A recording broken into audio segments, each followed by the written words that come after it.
نہیں جا سکتے۔ کون سے 3 لوگ؟ اور آج کل کی سیاست میں اور پاکستان کے اندر وہ آپ کو نظر آ جائیں گے۔ میرے کہنے کی ضرورت نہیں ہے کہ کون 3 لوگ جنت میں نہیں جا سکتے۔ ان میں یہ کہا کہ ایک بخیل اور کنجوس ہو، دوسرا تو دھوکے باز ہو، اور تیسرے یہ کہ خیانت کرنے والا افسر ہو یا جج ہو جو خیانت کرے وہ جنت میں نہیں جا سکتا۔ تو میں تو ان چیزوں کا پیروکار ہوں۔ میری تو خواہش وہ ہے کہ ویسا پاکستان بنے جس پاکستان کے اعتبار سے حامد خان صاحب نے اور عمران خان صاحب نے مل کر پاکستان تحریک انصاف کی داغ بیل ڈالی تھی۔ وہ پاکستان چاہیے، وہ پاکستان چاہیے جو قائد اعظم نے جس کے متعلق سوچا تھا، جہاں پر انصاف ہو، عورتوں کے ساتھ انصاف ہو، مظلوم کے ساتھ انصاف ہو۔ میں آپ کو یہ بھی بتانا چاہتا ہوں کہ میرے نبی کی زندگی کی شروعات کے اندر ان کی شہرت کی بنیاد انصاف تھا۔ ان کی شہرت کی بنیاد وہ کمیونٹی تھی جس کے ساتھ زیادتی ہوتی تھی۔ ریاست تو بعد میں بنی، ریاست تو جب بنی جب لوگوں کی تعداد بڑھ گئی اور ضرورت پڑی کہ جناب اب سب چیزوں کو کسی طرح سے کنٹرول کیا جائے۔ آپ اس بات سے بھی واقف رہیں کہ اسلامی ریاست کا قانون جو تھا وہ کبھی ریاست نے نہیں بنایا۔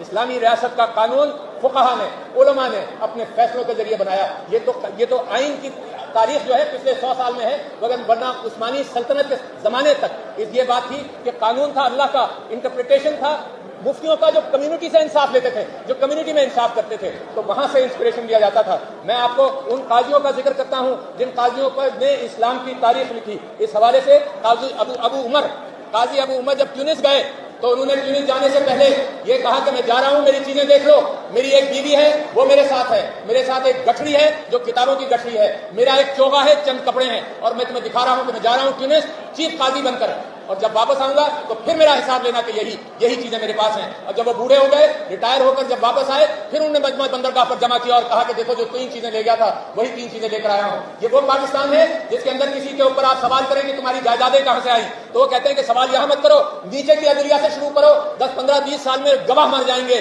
10-15-20 سال میں ثبوت ختم ہو جائے گا، اس کے بعد میرا پوچھنے والا کوئی نہیں ہوگا۔ اور آپ کو میں یہ یاد دلانا چاہتا ہوں کہ ایک چیف جسٹس سعید الزما صدیقی نے ایک محفل میں یہ کہا جب وہ چیف جسٹس تھے کہ ہار والا case open and shut case ہے۔ نتیجہ کیا ہوا؟ وہاں بھی ایک آڈیو ریکارڈنگ ریلیز ہوئی۔